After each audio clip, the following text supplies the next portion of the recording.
A Rede USP de Rádio apresenta Esporte Acontece. O programa com personalidades do mundo esportivo. Apresentação Rodrigo Curti e Alemão Moura.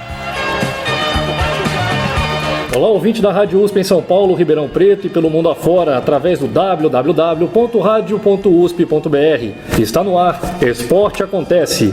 Hoje o programa é direto de um lugar muito especial. Estamos na casa de um dos maiores nomes do esporte mundial. Nascido na cidade de Natal, no Rio Grande do Norte, em 16 de fevereiro de 1958, ele já disputou 5 Olimpíadas, já foi campeão mundial de basquete por um time paulista e por causa dos exaustivos treinos e categoria em marcar cestas de 3 pontos, recebeu o carinhoso apelido de Mão Santa. Agora ficou fácil. Estou falando de Oscar Schmidt. Tudo bem, Oscar? Tudo bom? Tudo jóia. Mais uma vez, obrigado por nos receber para essa entrevista. Eu que agradeço. Vamos lá.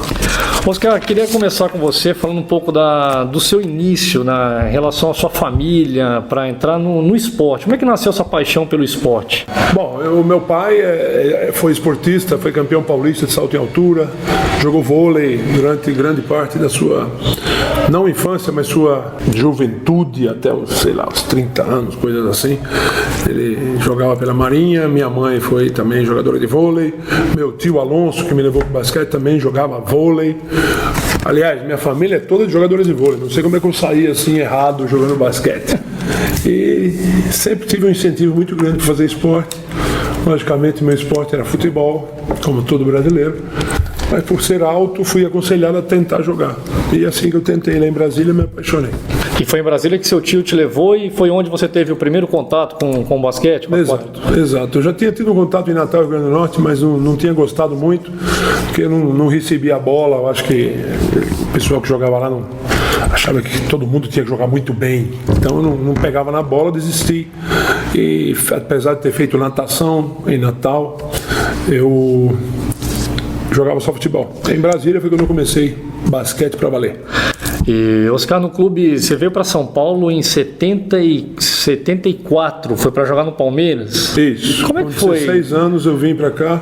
Eu já jogava bem basquete, já estava na seleção adulta de Brasília e isso impressionou todo mundo, sobretudo o pessoal do Palmeiras. Na época o treinador era o Edson Bispo dos Santos e foi ele que pediu para me pegar em Brasília com 16 anos. Maravilha. Aí em São Paulo ainda, 5 anos depois, 5 anos mais tarde, depois de já ter ganho o título no Palmeiras, você acabou entrando então para o Sírio. Isso. O Sírio foi a grande equipe da minha vida, foi a melhor equipe de clubes que eu joguei. Em termos de resultados, nós ganhamos tudo até mais de uma vez. Houve um ano, em 78, 79, que nós ganhamos o Paulista, o Brasileiro, o Sul-Americano e o Mundial. Fechamos todos os campeonatos com uma equipe praticamente imbatível, que tinha Marcel, Marquinhos, Dodi, Oscar, 2 americanos que passavam a bola, o Marcelo Vido, Agra, um timaço. Pois é, e junto comigo para a realização desse programa, o meu parceiro e também jornalista Alemão Moura, né, Alemão? Esse momento histórico você esteve presente, né? Agradecer aqui ao Oscar de receber a gente, que o Oscar fez parte muito da minha formação também como um apreciador do esporte. E eu queria até falar sobre isso agora nessa fase do Sírio, em 79. Eu estava lá no Ibirapuera, eu assisti aquele jogo contra o Bosna Sarajevo, que era um timaço da Iugoslávia, né? Timão, era o campeão europeu. Aquele campeonato mundial, você jogava o campeão da América do Sul, campeão europeu, campeão da América Central, um campeão da Ásia, se não me engano, um time americano. E era um campeonato muito bonito. Que pena que acabou. Eu lembro, eu estava lá no Ibirapuera, Rodrigo, e o ginásio lotado, abarrotado, e eram torcidas de todos os times torcendo pelo Brasil. Isso. Lembra disso? Tinha a torcida do Corinthians, do Palmeiras, do São Paulo, todo mundo torcendo pelo Brasil. E o jogo foi histórico, né, Oscar? As imagens do final do jogo são maravilhosas, porque ficou parado o jogo alguns minutos por água que caiu na quadra e o povo foi descendo, foi ficando em volta da linha lateral e quando o jogo acabou, esse povo entrou todo, de todos os lados e fechou no meio. É uma imagem que não existe mais porque é proibido o público ficar perto da linha lateral, mas é uma imagem linda, maravilhosa. Todos nós invadimos a quadra. Eu estava na numerada, na cadeira amarela, e no final do jogo a gente tocava nos nossos ídolos, inclusive eu cheguei a pedir acho que era o camisa 12 do Bosnia, que era um cracaço. Mirza Delibazic. Ou Radovanovic. Não, era o Delibazic. Era o Radovanovic. Era grande ou menor? Ele era um ala que metia todas as bolas. Então era o Delibazic, era o melhor jogador deles. Eu cheguei a jogar com ele, inclusive, em Caserta. Só que ele teve um problema lá que paralisou metade do corpo dele, ele parou de jogar basquete e alguns anos depois faleceu por causa desse problema que ele teve. Ele era um monstro também, ele acertava todas. Ele era um cracaço de bola, um dos melhores jogadores que eu vi jogar. E a gente invadiu a quadra, eu lembro de ter pedido camisa pra ele, olha que absurdo, o cara que tinha acabado de perder um jogo veio Abrilhantou a conquista do Círio, que o Oscar tinha 21 anos, Oscar, nessa época. Tinha por aí, 79, 21 anos e foi o grande título da minha vida de clubes. Olha, tem mais detalhe nesse jogo aí que eu quero tirar, porque eu tenho isso na minha cabeça. Primeiro de uma cesta que você fez, que eu acho que foi a cesta que virou o jogo. Foi no final do primeiro tempo, você meteu um gancho da zona morta. Da linha lateral. Da linha lateral. Quase fora de campo. O Círio estava perdendo o quê? De uns 10 pontos por aí. Ficou o tempo todo por aí. O Bosnia dominando. Dominando o jogo. E nós empatamos os últimos segundos com 2 lances livres menos. Foi.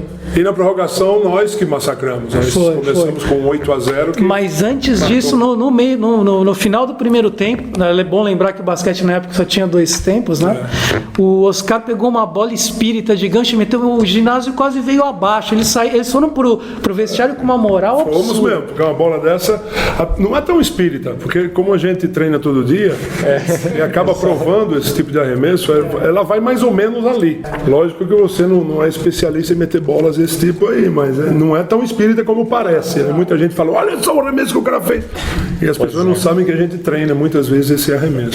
E aquela noite ele estava inspirado, depois fez muitas outras, mas também foi ali que iniciou a fama do Chorão, né? Pode-se dizer que foi naquele jogo ali que iniciou isso, que no final, nesse período que o jogo ficou parado, que já estava ganho o jogo, só estavam tentando enxugar a quadra e não se conseguia enxugar essa quadra, eu fiquei chorando o tempo todo e a câmera me pegou, close-up. E a partir daí foi quando o povo descobriu que eu chorava muito. Mas era a emoção, talvez, de chegar depois na seleção brasileira, né, junto com o Cláudio Mortari, que foi quem te levou pro Círio. Então, de repente, ali naquele momento, talvez o choro de alegria, né? O choro de realização, de orgulho e sobretudo por ser um título mais importante do mundo de clubes, que era um campeonato mundial e temos orgulho de ter sido o único clube brasileiro que venceu esse título, que não era para menos. Nós tentamos muitas vezes, o Círio chegou em segundo 2 anos depois, Franca tentou, Rio Claro, várias equipes tentaram e não conseguiram, e o Círio conseguiu.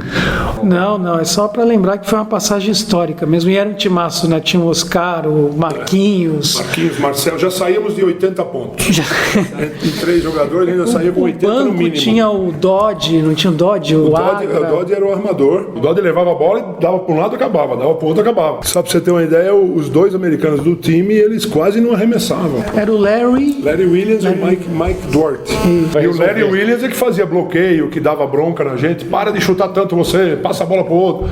E era a grande espinha dorsal da equipe, era o Larry Williams. E o Sayani participava bastante dos jogos também, né? No banco, tinha o americano Dwight, tinha o Mike, o Sayani, o Agra, o Marcelo Vido, o Paulinho Esteves. Era outra seleção brasileira no banco de reservas. Junto com o Cláudio Mortari. Cláudio Mortari, que foi o cara que mais ganhou títulos importantes no Brasil. Porque o cara que vence o Campeonato Mundial e é o único a vencê-lo, já é o cara mais importante. Além de todos os títulos brasileiros, sul-americanos. O cara que eu admiro demais e joguei 14 anos com ele. É o cara que eu mais joguei junto. Então tem um carinho especial pelo Cláudio Mortari. O Mortari, a gente pode dizer então, sabe, que foi o técnico que mais fez você ter uma evolução na carreira? Sim, absolutamente certo. Porque quando eu vim para São Paulo, eu joguei 4 anos com ele no Palmeiras. Depois fui para o Círio com ele. Nós jogamos juntos de seguidos 8 anos. Foi quando depois eu fui para a Europa, fiquei 13 anos, na volta joguei de novo com ele aqui. Fora as seleções brasileiras, então foi o cara realmente que mais me ensinou basquete na fase mais importante, que é a adolescência, 16 aos 20 anos de idade. Nesse campeonato que marcou a história do Brasil no basquetebol, teve, né, que nem você falou da questão de fazer um arremesso, mas não é sorte, é treino.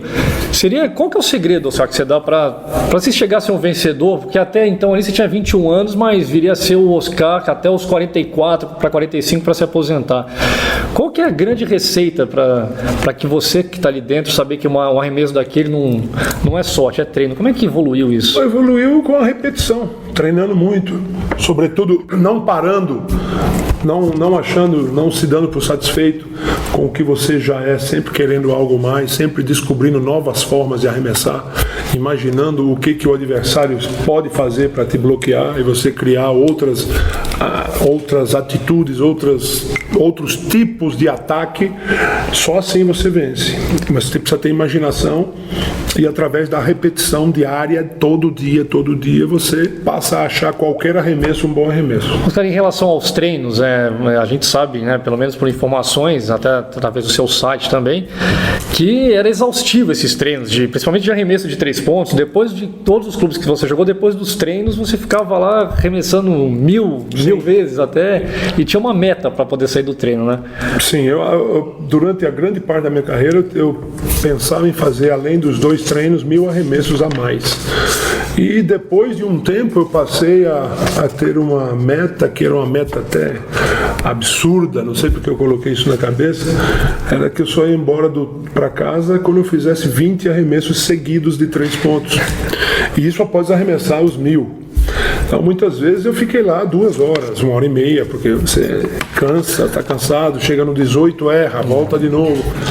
Então era algo absurdo que eu coloquei na cabeça e que eu passei a fazer, e isso me fez melhorar mais. Mas olha, meu irmão, como é que é interessante a persistência de um atleta quando quer, independente de ser atleta, qualquer profissional, qualquer ser humano, quando quer alguma coisa, a persistência de não desistir. Em qualquer carreira, né, Rodrigo? Essa persistência do Oscar, ele levou a carreira dele inteira. Não tem a história do Flamengo, que se levantou uma história interessante aí no Flamengo, que ele pegou o pessoal e falou, vamos treinar? Exatamente, teve uma final, né, Oscar, que você pegou o elenco inteiro do Clube de Regatas do Flamengo, que aliás era um timaço, né? Vocês tinham por 4 anos seguidos ali no Flamengo, e aí você teve um dia lá que falou com o pessoal, nós vamos começar a treinar aqui de manhã, vai até 8 horas da noite. Não foi bem assim, ninguém programou nada, né?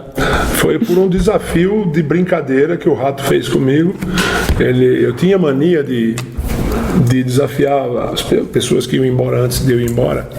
Eu ficava arremessando bola, e o Josué estava indo embora. Eu falei, Josué, você está indo embora para casa? Eu estou indo cansado. Tá bom então, Josué, eu arremesso 100 para você aqui, amanhã você vai estar treinadinho.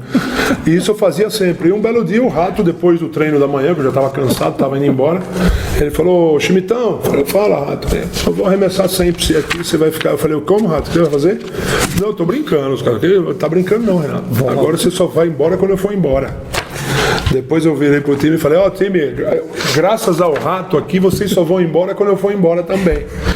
E isso começou com a brincadeira, e era meio-dia, já tínhamos treinado 2 horas.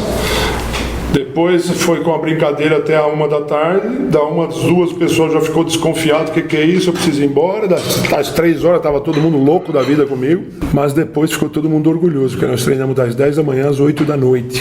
E para me dar razão, no treino da noite, que foi de 6 às 8, ninguém errava um arremesso.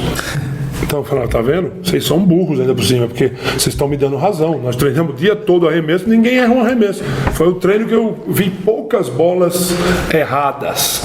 E isso é a verdade mesmo. Quanto mais você treinar, mais você vai fazer. Não existe mão santa, não existe milagre em lugar nenhum, sobretudo no esporte. Como é que surgiu a história do mão santa e como é que repercutiu isso para você, sendo que é um cara que sempre treinou? Isso é um orgulho danado, porque as pessoas imaginam que é milagre.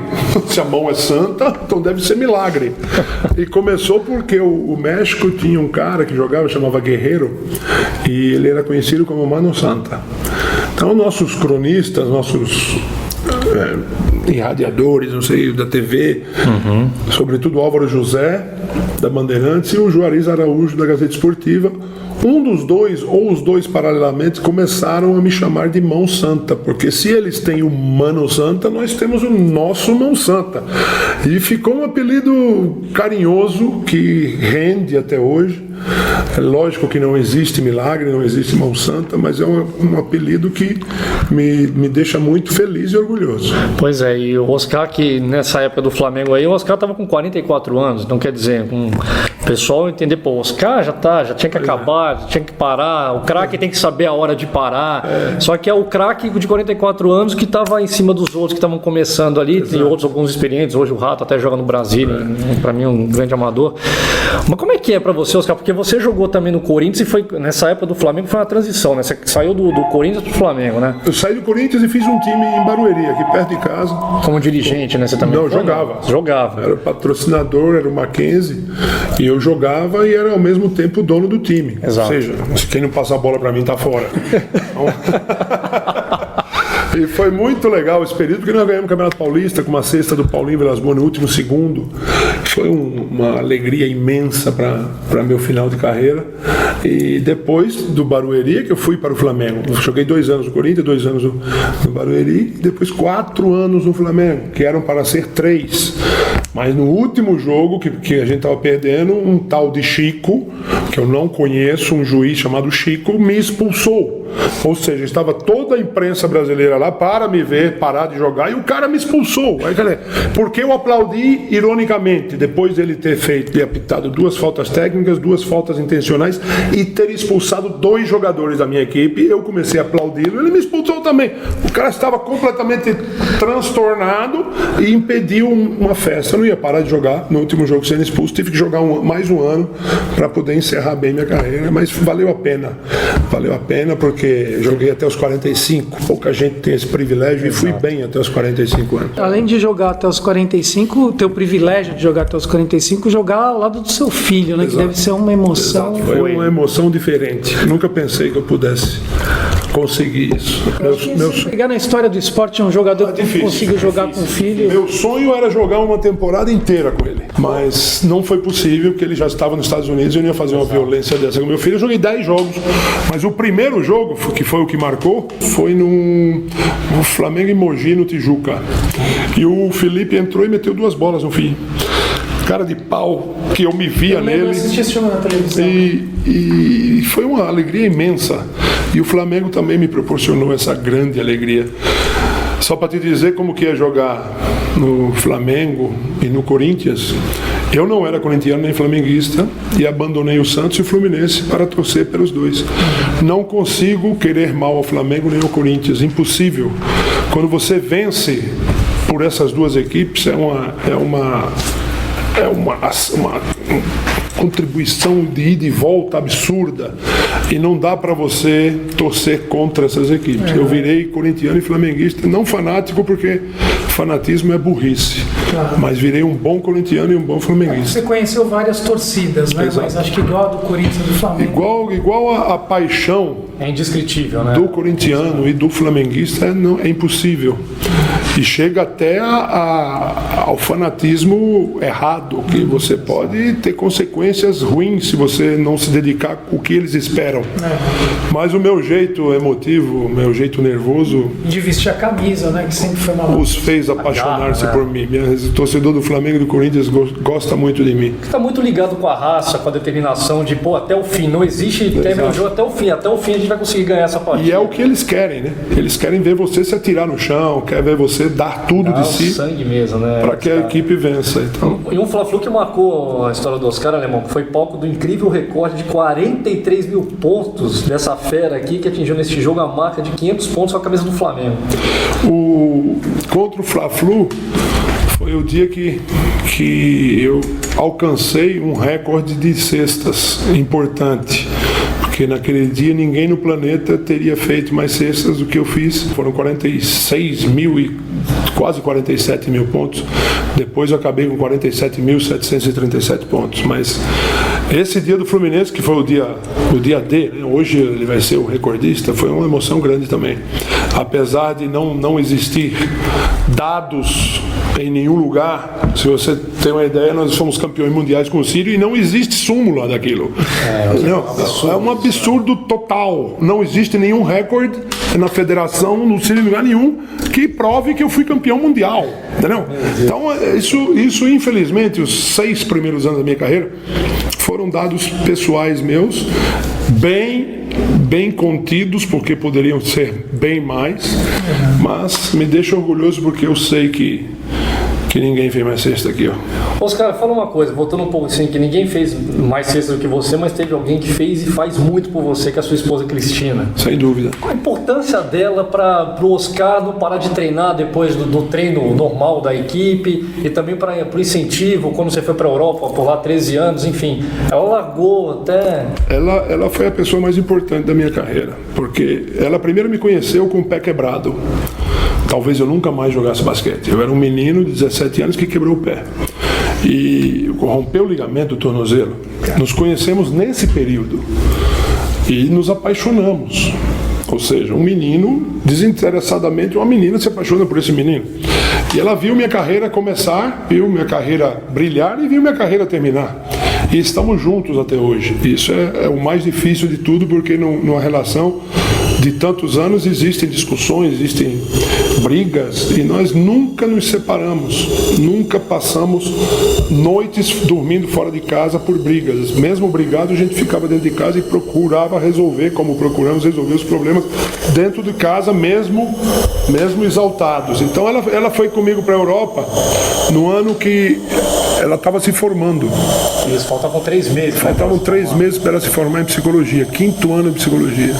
Olha que amor. E ela largou para me acompanhar na Europa. Falou, não vou deixar você sozinho na Europa, também por outros motivos, né? Claro, lógico. Menino bonitinho que vai jogar na Europa. Sabe fazer uma marca. Ela falou, não, eu vou junto. Sabe fazer uma E ela, no período que eu estava voltando a jogar, quando eu rompi o tornozelo, ela vinha comigo passar bola, ela vinha treinar comigo e fez isso durante muito tempo, e eu tenho uma eterna gratidão pelo que ela fez.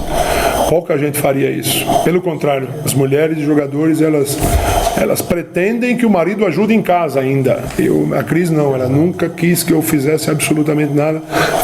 Ela via a quantidade de treino que eu... Mas eu treinava muito, ficava muito cansado, e ela me levava comida na cama, eu ficava dormindo o tempo todo. Não sei nem como é que eu consegui fazer filho, porque Pois é. só com beijinho não se faz filho. E 2 maravilhosos filhos, né? 2 filhos lindos. Que é o pai do Felipe e o pai da Stephanie. Isso. Stephanie hoje tem 18 anos, no fim do ano ela se forma em gastronomia, porque são 2 anos de gastronomia.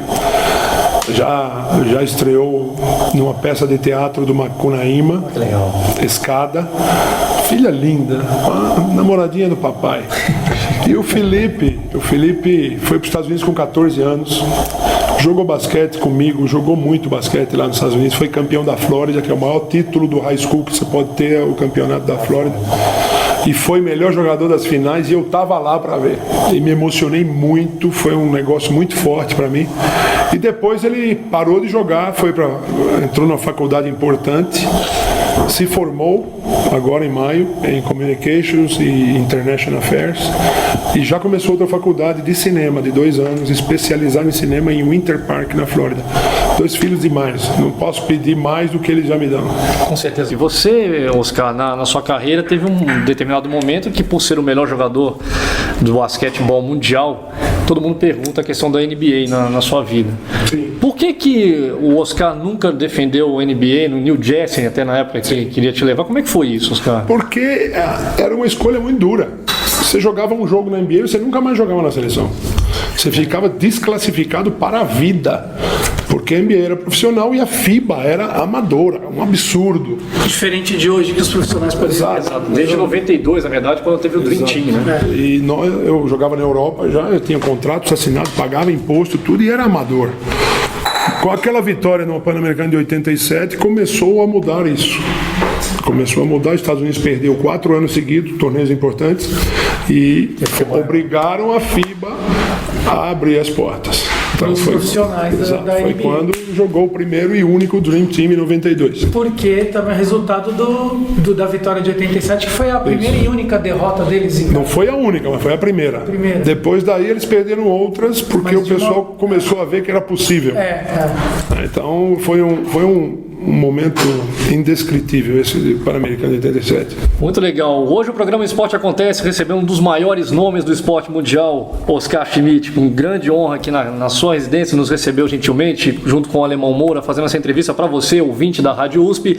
Depois do intervalo a gente volta com muito mais para você, curiosidades, seleção brasileira, momento atual dessa grande fera do basquete. Mas antes, Oscar, alguma música que você gostaria de ouvir que seja de um gosto pessoal seu, ou que tenha marcado alguma coisa na sua vida? Olha, eu gosto muito de uma música que marcou, porque foi a música da Graduation, quando meu filho se formou no high school, chama The Vitamin C, é a Graduation Song. Essa música é linda, bota pra ouvir aí que os caras vão adorar. So we talked all night about the rest of our lives, where we're gonna be when we turn 25. I keep thinking times will never change, keep on thinking things will always be the same. But when we leave this year, we won't be coming back. No more hanging out, cause we're on a different track. And if you got something that you need to say, you better say it right now, cause you don't have another day. Cause we're moving on and we can't slow down. These memories are playing like a film without sound. And I keep thinking of that night in June. I didn't know much of love, but it came too soon. And it was me and you, and then we got real blue. Stay at home talking on the telephone, and we would get so excited and we'd get so scared, laughing at ourselves, thinking life's not fair. And this is how it feels. As we go on, we remember all the times we had together. And as our lives change, come whatever, we will still be friends forever.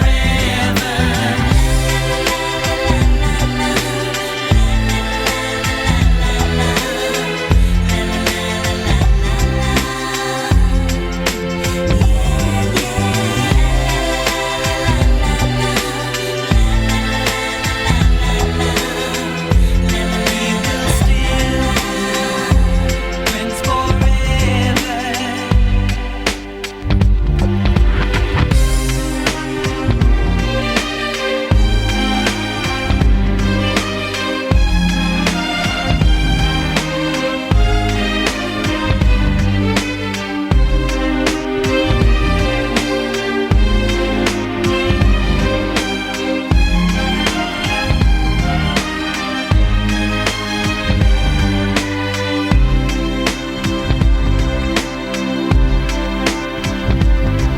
Will we think about tomorrow like we think about now? Can we survive it out there? Can we make it somehow?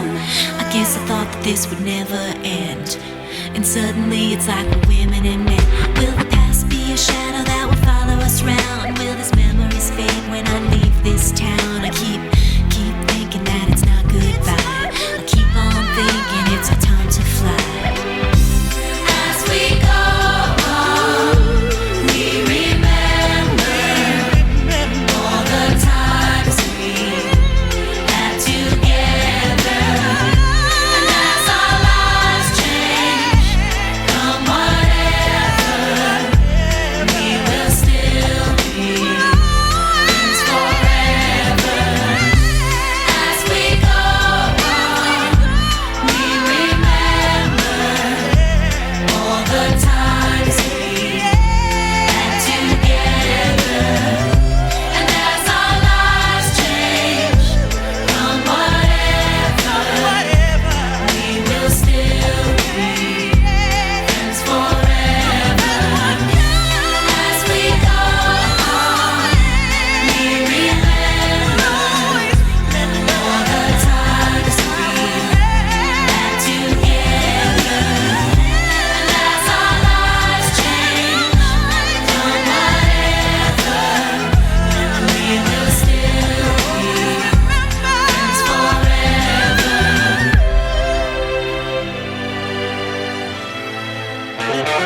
Estamos apresentando Esporte Acontece.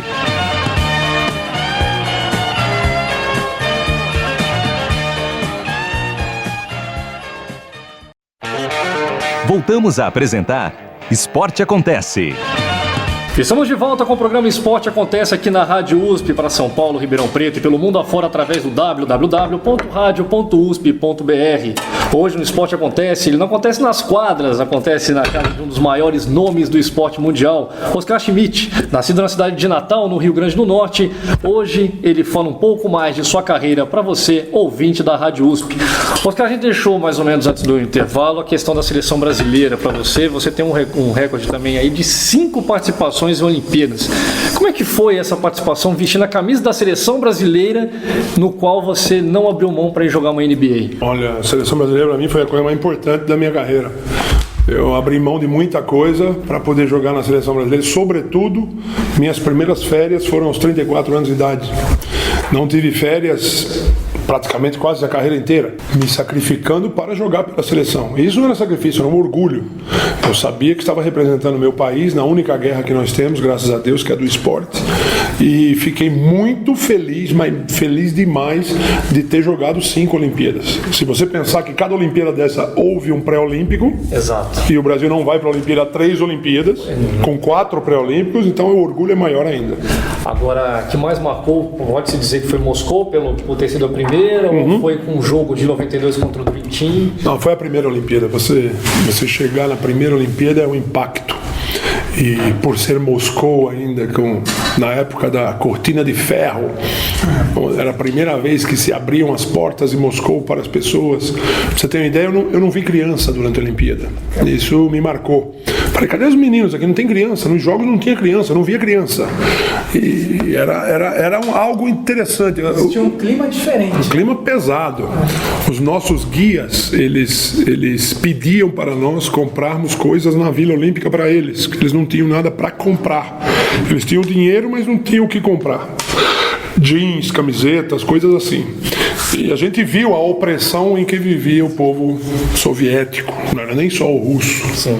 Mas ao mesmo tempo esse clima e mais a imponência dos jogos, aquelas coisas altas, bonitas, com aqueles panos vermelhos, aquilo impressionou muito, impressionou demais, e por ser minha primeira Olimpíada, foi a que mais marcou. E foi a que você considera que melhor tenha jogado, Oscar? Não, a Olimpíada que eu melhor joguei foi a de 88 em Seul. A Olimpíada de Seul, eu bati todos os recordes possíveis e imaginários. Poderia ter sido campeão, né? Poderíamos ter sido campeões. Subestimamos a Espanha. Eu lembro que a gente conversava, o Marcelo falava, mas sabe qual é o melhor jogador da Espanha? Os caras falaram, não, mas não é o Margal, não, é o assistente técnico, o Brabender. Ou seja, e a gente estava numa fase onde as pessoas respeitavam demais o Brasil, e nós, em certos momentos, não soubemos conviver com isso. Nós subestimamos a Espanha e pagamos caro. Perdemos um jogo para a Espanha, no qual eu bati o recorde olímpico de 55 pontos no jogo. Mesmo assim, nós perdemos. Isso nos fez encontrar a União Soviética no cruzamento, podendo encontrar a Austrália, que era muito mais fácil de vencer, como vencemos depois. No quinto ou oitavo nós vencemos a Austrália. Então isso nós pagamos caro, porque era o melhor momento da nossa geração, melhor do que o ano anterior no Pan-Americano de 87. E nesse campeonato joguei muito bem. Só para você ter uma ideia, o jogo que eu fiz menos sexta foi 31 pontos. Nossa. Acabei a Olimpíada com 42, alguma coisa de média, e isso me fez entrar nos livros da FIBA, da apresentação olímpica. Estão meus recordes todos lá. Isso é um orgulho danado. Mas Moscou foi a Olimpíada que mais marcou. E Moscou era um timaço do Brasil, né? Era um ótimo time, mas contou com o boicote, então equipes do lado americano não foram.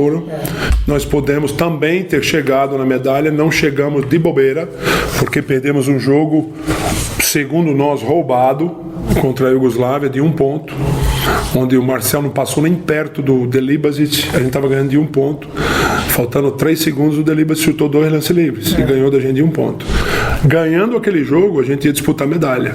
Então é bom lembrar, como o Oscar falou, era um país comunista, a Iugoslávia era um país comunista também, quer dizer, existia um clima bem complicado. 2 dos 3 grandes basquetes do mundo jogaram, a União Soviética e a Iugoslávia. Os Estados Unidos não jogou. Então a gente chegou em 5º lugar e tivemos a nossa passagem contra a Iugoslávia, a nossa disputa para tentar ganhar uma medalha. Infelizmente perdemos de 1 ponto, segundo nós, roubado. Olha aí, o Oscar tentou, cesta do Brasil, Oscar! 3 pontos a mais para o Brasil, Oscar. 108-104. Um jogaço do Brasil no segundo tempo. Time que foi mal no primeiro tempo. Acabou 14 pontos atrás, depois de estar 20 pontos atrás no placar. Recuperou-se e agora caminha para a medalha de ouro. É só acreditar, é só você torcer. Termina o jogo. Brasil, campeão. Brasil, medalha de ouro. Chora o Oscar. Chora todo mundo, sensacional. Essa vitória foi contagiante. No peito e na raça, mais que nunca essa medalha de ouro veio no peito, na raça, na vontade, na garra, na disposição. O Brasil em pleno Estados Unidos, lá no estado de Indiana, na cidade de Indianápolis, ganha medalha de ouro. Como é que foi para você ter sido campeão pan-americano 87 contra os Estados Unidos, que jamais tinham levado mais do que 100 pontos, correto? Levaram mais do que 100, e o Brasil que chegou lá como sendo uns macaquitos, não vão conseguir ganhar. Como é que foi isso, Oscar? Nunca os Estados Unidos havia perdido dentro de casa. O Brasil nunca havia ganho contra uma equipe olímpica americana. O Brasil ganhou em mundiais quando eles mandavam o Caterpillar jogar, quando eles mandavam o Atletas em Ação jogar. Eu ganhei contra o Atletas em Ação em 78, os caras estavam todo mundo pulando lá. Eu falei, meu amigo, você viu o time que a gente ganhou? O time é ruim, os caras ficaram em 6º lugar. Então o Brasil nunca tinha ganho dos Estados Unidos em Pan-Americanos e Olimpíadas, que era quando eles mandavam a sua melhor equipe. Os Estados Unidos vinha com quase 40 vitórias dentro de casa, sem perder. E nós fomos para lá para ser segundo. Ninguém achou que a gente ia ganhar isso aí, nem nós. A gente não achava que ia ganhar esse negócio. Imagina, vamos ganhar dos Estados Unidos, David Robson, Danny Manning, Pervis Ellison, aqueles monte de cara bom. Tava tudo preparado para eles ganharem mais uma vez. Bem óbvio, bem fácil, nada de nenhum drama. O jogo também, claro, se encaminhou complicado. Não havia hino brasileiro à disposição no ginásio. Eles ensaiaram o hino americano dezenas de vezes. E nós ouvindo aquilo. Falei, meu amigo, você tá de brincadeira, pô. Cadê o hino do Brasil? Não tem. Foram buscar no campo de futebol o hino do Brasil para poder tocar para nós. Isso não mexeu também com a autoestima de vocês? Mexe a autoestima, como muitas vezes já mexeu durante a carreira. Mas o time não consegue responder. Não consegue ir além. Só que esse time era um time diferente. A gente jogava junto há muito tempo. Nos gostávamos muito, o pessoal adorava jogar junto, nós gostávamos de jogar junto. E cada um sabia seu papel mesmo. Não tinha rixinha, não tinha invejinha de nada. Tinha um grande gênio no comando, que era o Ari Vidal, e tinham 2 líderes fortes dentro do campo, que era eu e Marcel. Então, com isso, nós treinamos muito. Nossa preparação física foi absurdamente boa. O Valdir Barbante da USP matou o time de treinar. Nós chegamos lá na ponta dos cascos, mas nem ponta, a gente estava voando. E jogamos mal a primeira fase, porque quando você treina muito, é difícil engrenar, o time ficava embolado. Mas a partir da quarta de final, nós arrebentamos. Ganhamos a Venezuela com quase 40 pontos. A Venezuela era o time da moda, nós jogávamos muito basquete. Depois ganhamos do México na semifinal, com um placar absurdamente grande, 136-119, sem prorrogação. Do México, que era uma seleção fortíssima. Que também jogava parecido com a gente, mandava bola de 3 pra caramba. Sempre engrossou também pro Brasil, México. Tradicionalmente. E chegamos na final em forma, plena forma. Só que os Estados Unidos começou o jogo como era para ser, botou 24 pontos na frente. Mas aos poucos foi caindo a diferença, e depois que caiu para 8, 6 pontos, nós começamos a desafiá-los. Agora vai dar. Nós desafiamos os caras. Eu dava 3 metros de distância para o Anderson e falava para ele, shoot now, shoot. E todo mundo vendo, e o cara ficou, e o Cadum começou a fazer a mesma coisa, o Marcel também com o Rex Chapman. Olha o emocional como é que faz. E o emocional pesou. Pesou, os caras arregaram mesmo, ninguém metia mais bola e a gente do outro lado metendo bola, passamos por cima dos caras que nem uma avalanche. E mesmo não tendo uma diferença grande, ganhando por 5, 6 pontos, parecia que nós estávamos ganhando de 30. É verdade. Que na verdade era mesmo, porque estava perdendo de 24, estamos 5 na frente, estamos 30 na frente. Conseguiu tirar uma vantagem de 30 pontos. Você já pensou uma diferença dessa? E aí no final do jogo, aquela imagem que todo brasileiro... De desabafo, né? Uma coisa tremenda, rapaz. Que sensação. Eu nunca vi tanto jornalista na minha vida como eu vi naquela coletiva após o jogo. Não trocaria esse título do Pan-Americano com nenhuma conquista olímpica ou mundial. Nenhuma. Foi algo diferente, algo inesperado. E quando você vence algo inesperado com a seleção brasileira, meu amigo, é algo demais, é demais. Eu lembro que depois, era de dia ainda, nós fomos num shopping ali do lado, o povo saía das lojas para bater palma pra gente. Isso é fantástico. Saímos nas primeiras páginas de todos os jornais americanos, New York Times, a revista Time me deu uma página. Olha isso, alemão. A Sport Illustrated me deu 5 páginas. Coisas raras de acontecerem. Isso só incentiva, né? Pra você ter uma ideia, eu fui pra Disney, cara. Eu cheguei na Disney com meu filho, eu era mais famoso que o Mickey.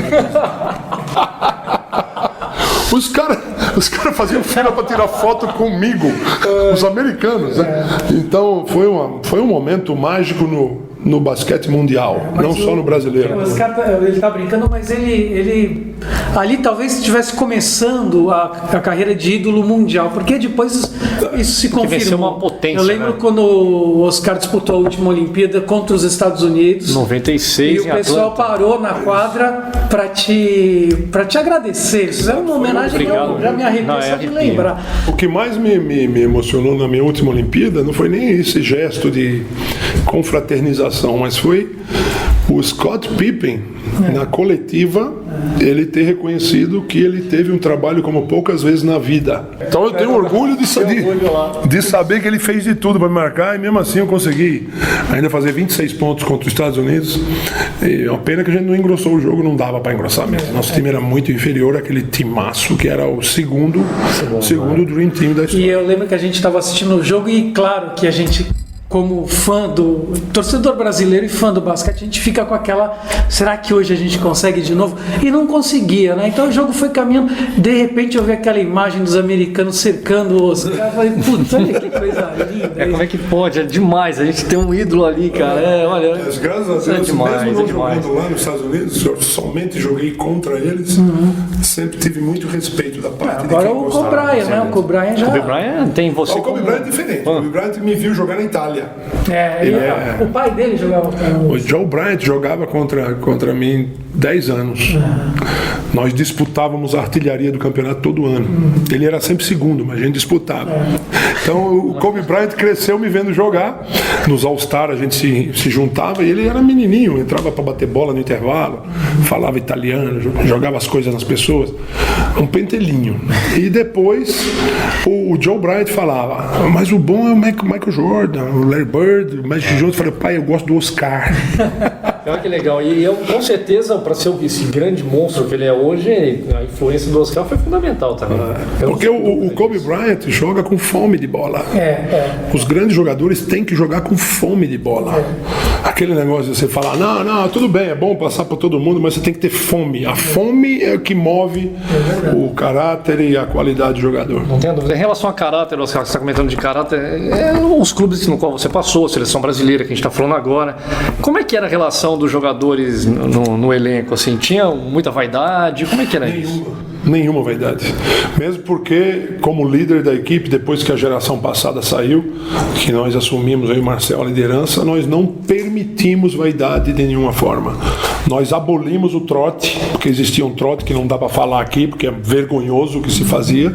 Nós abolimos esse trote e colocamos que os novatos pagariam uma pizza um dia, juntava quem fosse. Se fosse um cara só, ele ia gastar mais. Se fosse 2, ia gastar menos. Mas era muito mais agradável o cara pagar uma pizza do que ficar com terror durante a seleção de ser humilhado, de 10 jogadores pegarem você e fazer o que se fazia. Então nós abolimos isso. E graças muito a essas pequenas coisas é que nós conseguimos o respeito da geração que veio e formamos uma equipe maravilhosa, uma equipe que eu não vou esquecer nunca. É a grande joia da minha vida. foi aquela equipe que ganhou o Pan-Americano. Mais ainda, muito mais ainda do que aquele Mundial do Sírio. E você falou agora de passagem de geração, que foi aquele time. Com quantas gerações você jogou, Oscar? Rapaz, eu joguei com bastante gerações. Que eu joguei com o Biratã. Você começou era o Biratã, Hélio Rubens. Nossa. Depois joguei com a geração do Marquinhos, Carioquinha, Adilson, Zé Geraldo. Joguei com o Edivar. Joguei com jogadores históricos do Brasil. Depois joguei com a minha geração, porque a minha geração é a geração do Marcel, do Israel, do Cadum e Gerson e todos esses moleques do Pan-Americano. Depois eu joguei com a geração do Paulinho Vilas Boas, do Pipoca, do Fernando Minuti. Já é outra geração. Que é outra geração. E depois joguei também com a geração do Rato, do Rogério, do Demetrios. E tenho um orgulho tremendo disso. Praticamente foram 5 gerações diferentes, foram 20 anos na seleção adulta e mais 4 anos no juvenil. São 24 anos com a seleção. Eu me considero um soldado do Brasil. É impressionante isso, Rô, porque você está falando em 5 gerações, 20 anos que um atleta joga e joga competitivamente. Você imagina que em 20 anos o esporte vai mudando, né? Sim. Pô, quando você começou, o esporte tinha um ritmo, tinha uma marcação. Não, estrutura, também tinha. A gente tá falando de tudo. Mas você vai mudando também. Parte técnica, Se parte você física. se acontentar, você tem que tentar ser diferente sempre. Então, eu fazia cesta por cima da tabela. E as pessoas me achavam maluco. Olha o arremesso que esse cara tá fazendo. Os caras não sabem que eu treino esse arremesso por cima da tabela. Porque eu fico imaginando, eu venho pela esquerda, o cara me empurra fora da quadra, o que eu vou fazer com a bola aqui? Eu treinava aquele arremesso por cima da tabela, que eu fiz muitas vezes na carreira. O cara achava que era sorte, que era mão santa, e não era. Eu treinava o arremesso. Claro. Começou a linha de 3 pontos em 84, 85, eu me especializei na linha de 3 pontos. Eu virei um dos grandes arremessadores da história do basquete. E graças à visão, você ver onde você pode ser melhor. E isso eu sempre tive, pela fome de bola. A fome de bola é que move tudo isso. Tem algum marcador que você se recorda que era o cara mais chato ali de... Muitos. Eu posso falar do Scott Pippen, mas o Scott Pippen foi um jogo só. Mas foi assim, glamorosamente o maior marcador, por ele ser famosamente marcador. Mas nos campeonatos que eu joguei na Europa, que foram 13 anos como estrangeiro, onde um brasileiro, para ser estrangeiro lá, meu amigo, quantos tem lá como estrangeiro agora? Nenhum. São todos comunitários. Tudo comunitário. Não, então, como estrangeiro, era muito difícil você vencer. E você tinha que ocupar um espaço. O espaço de um americano ou iugoslavo, geralmente. Então, naquela geração, eu, Marcel e Israel, sobretudo, jogamos muito tempo na Itália, e depois o Gerson jogou na Espanha, depois aquele time quase todo jogou fora do Brasil e melhorou muito. Mas o marcador, além do Scott Pippen, na Itália tinha vários. Todos os times tinham um cara que marcava muito. O italiano já gosta de marcar. Ele prefere marcar que atacar. Não sei que idiotice é essa, é muito mais prazeroso atacar. A gente não toma, também não faz. Então, lá... E eu tive o prazer de destruir as defesas italianas durante 11 anos. O Oscar, que tem uma história na Itália fantástica, né, Oscar? Você tem uma história aqui, né, que a gente buscou, que você, junto com a Hortência, arrasou a melhor dupla de americanos na disputa de 3 pontos no All-Star da Itália. Como é que foi isso? Foi um barato, porque foi um All-Star, não foi grandes coisas, mas foi uma brincadeira que teve grande repercussão. Porque no meio do All-Star feminino, fizeram a brincadeira de uma disputa de 3 pontos entre 2 americanos bons, um homem e uma mulher, e eu e Hortência. E nós massacramos os caras. Também aí me desculpa. Brincadeira, né? Eles não sabiam quem estava mexendo, né? Essa competição de 3 pontos eu sempre participava durante os All-Star, e na maioria das vezes eu sempre venci. E era muita satisfação vencer essa competição, porque eu era já considerado um grande arremessador de 3. Depois tinha a competição, eu tinha que ganhar. Na hora ali eu tenho que mostrar por quê, né? E aí tem, né, Oscar, que você quebrou um recorde de competição fazendo 22 cestas, alemão, em 25. Nossa Senhora. Eu tenho esse vídeo gravado. 22 e 25, Oscar. Foi um negócio bonito. Não só isso, mas eu nesses 22 e 25, teve uma sequência sem errar de 19 arremessos. Nossa. Aí voltando um pouco no caso da seleção brasileira, que, infelizmente o Brasil não chega nas Olimpíadas desde 96, foi a última em Atlanta. Por que isso, Oscar? Por inúmeros fatores, mas inúmeros, sobretudo a administração. A administração achou que era fácil, como sempre, as pessoas que estão fora acham que é fácil, e não é fácil. Primeiro, fizeram com que um treinador de juvenil entrasse de técnico na seleção brasileira. Lá atrás. E não foi nem a administração passada, foi a retrasada. O Brito Cunha colocou o Enio Vecchi para ser técnico da seleção brasileira. Um crime. O cara treinou juvenil. Agora vai ser técnico da seleção. O resultado disso foi 11º colocado no Mundial. A pior de toda a história do Brasil. A partir desse momento, se viu o desastre que tinha feito, colocaram de novo o Arividal. E o Arividal, junto comigo, Israel, Mauri, etc., classificamos o Brasil para a Olimpíada. E digo mais, já era para não ir a 4 Olimpíadas, porque aquela que nós fomos em 96 só foi porque estava Arividal e eu estava lá. Eu falei, olha, antes de eu não ir, vai ter esporro todo dia, que cada dia eu arrumava um motivo. Esse copo tá quebrado. Por que o copo tá quebrado? Botar a regra ali, né, Oscar? Cara, eu tô arriscando minha carreira. Imagina, vai manchar toda uma história dessa. E essa geração nova, eles vão sofrer na minha mão. Antes de não ir, eu vou quebrar tudo aqui. E fomos. Mas não era para ter ido ali, porque eu vi o sacrifício que foi. Nós ganhamos a vaga no último jogo contra o Canadá. Então, depois disso, erros em cima de erros. Mas só erro, não tinha acertos. Uma coisa tremenda, rapaz. O jogador ele não passou-se a não ter mais quase disciplina. A seleção brasileira, o resumo tem que ser um quartel. E o jogador tem que ser um soldado. E o Moncho Monsalve sendo técnico da seleção? O Moncho é meu amigo. Foi meu treinador na Espanha.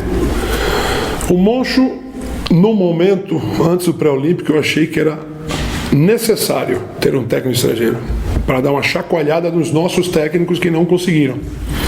Hoje já não acho mais necessário. Eu acho que hoje já está na hora de a gente ter um técnico brasileiro.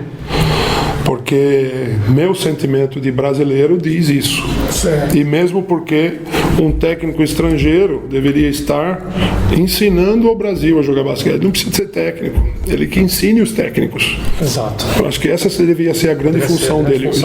E hoje, se você tivesse que escolher, você é um dirigente lá ou está na presidência da confederação, quem que você colocaria para ser o técnico hoje? Tem que ser alguém da minha geração. A comissão técnica inteira da minha geração. Por que estão pulando a minha geração? Que é de tão que conhecia e que trazia para os outros, para as outras 4 gerações que você está falando aqui. Por que pularam a minha geração? Estão pulando a minha geração. Cadê o Marcel, Guerrinha, cadê esses caras treinando? Por quê? Se passou da geração anterior para a geração nova. Porque agora os assistentes do Moncho é que vão ser os técnicos, né? Tá um menino novo lá do Paulistano, que era do Paulistano, ele tá. E cadê a minha geração? Botaram o Guerrinha de assistente técnico. Por que não botaram o Guerrinha técnico? Cadê o Marcel? Cadê o Cadão? Que é isso, cara? Isso é uma falta de respeito a uma geração que deu muita alegria ao Brasil. E que honrou a cabeça do Brasil. Como quase ninguém honrou. E joga 2 minutos se tiver com a mão machucada, que nem você ficou. Exato. 25 dias, né, Oscar? Exato. Joguei com mão quebrada. Mão quebrada. Quer dizer, até arrepia. Arrepia mesmo. Pouca gente jogou de mão quebrada. Muito poucos na vida. A minha mão era direita, viu? E técnico? Você nunca pensou em ser técnico? Não pensei, não. Minha vida está muito ótima do jeito que está. Eu faço aquilo que eu quero fazer. Eu trabalho para a Record como comentarista. Vou ajudar nas Olimpíadas, Pan-Americanos, etc. E faço palestras. E falo da minha vida o tempo todo. Isso me enche o coração de tudo, de orgulho, de recompensa. Essa conversa maravilhosa, irmão. Infelizmente, chegando ao fim, o esporte acontece com essa fera, Oscar Daniel Bezerra Schmidt, o mão santa, que hoje aqui no Esporte Acontece contou aí curiosidades. Então, maravilha. Oscar, obrigado. Mas antes de encerrar, eu queria fazer uma brincadeira com você que a gente chama de lado B. Lado B é o lado curioso, opinativo e que o entrevistado responde de bate-pronto. Uma saudade. A seleção brasileira. O momento mais emocionante que já viveu. O nascimento dos meus filhos e a conquista do Pan-Americano de 87. E o que mais te deixa feliz? Ver um filme em casa com a minha família comigo. Irritado qualquer coisa que não entre nos parâmetros da minha concepção do que é certo e errado. Uma decepção que te marcou? Cara, a decepção do esporte não é nem bom colocar, porque a vida é tão boa. Você decepcionar porque não ganhou um título ou outro, isso não passa por mim. Eu não tive ainda decepções que me marcaram. Tive falecimentos de pessoas que estavam perto de morrer mesmo. E isso não posso botar como decepção, porque faz parte da vida. Sem dúvida. O melhor amigo? Tenho alguns melhores amigos. O meu irmão de vida está na Itália, chama Chicão. Ele é preto, mais preto que esse microfone aqui. E nos clubes que eu joguei tenho vários, como o Marcel, como tantos outros jogadores. Só citei 2, mas eu poderia citar muitos mais. Treinador? Tenho 2, um no clube e um na seleção. No clube, Cláudio Mortari, e na seleção, Ari Vidal. E para você, Oscar, a vida é? Uma coisa bela, quando você faz as coisas que você gosta e você ganha dinheiro para fazer o que gosta. Família. Família é a âncora da tua vida. Clubes que mais te marcaram? Flamengo, do penúltimo ano meu de carreira, Flamengo do Rato, do Pipoca, do Janjão, o Mackenzie, Barueri, onde eu era o dono da equipe, e o Sírio pelos resultados. Para terminar, o basquete em uma palavra. Basquete, para mim, vida. Não fosse basquete, minha vida seria completamente diferente da que foi. Legal, Alemão. Obrigado pela participação, Alemão. Posso dar mais um pitaco? Claro que pode. Você ainda sonha com basquete? Direto. Jogando basquete? Às vezes, não sempre. Mas não me faz falta. Não. Oscar, para encerrar, a música para os nossos ouvintes. Olha, a música que mais marcou para mim foi Stand By Me. Stand By Me, de Ben E. King, uma música velha, mas uma música muito bonita. E toca ela aí, vai. Muito bom. Obrigado, Oscar. Um abraço para você, ouvinte da Rádio USP. Até o próximo Esporte Acontece. Valeu, Alemão. Valeu, um abraço. Valeu, gente.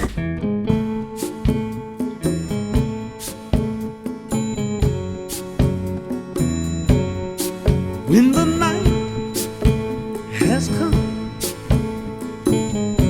and the land is dark and the moon is the only light we'll see. No, I won't be afraid. No, I won't be afraid. Just as long as you stand by me. So darling, darling, stand by me. Oh, stand by me. Oh, stand by me. Stand by me. If the sky that we look upon should tumble and fall, or the mountain should crumble to the sea, I won't cry, no, I won't shed a tear. Just as long as you stand by me. And darling, darling, stand by me. Oh, stand by me. Oh, stand by me. Stand by me.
A Rede USP de Rádio apresentou Esporte Acontece, com Rodrigo Curti e Alemão Moura.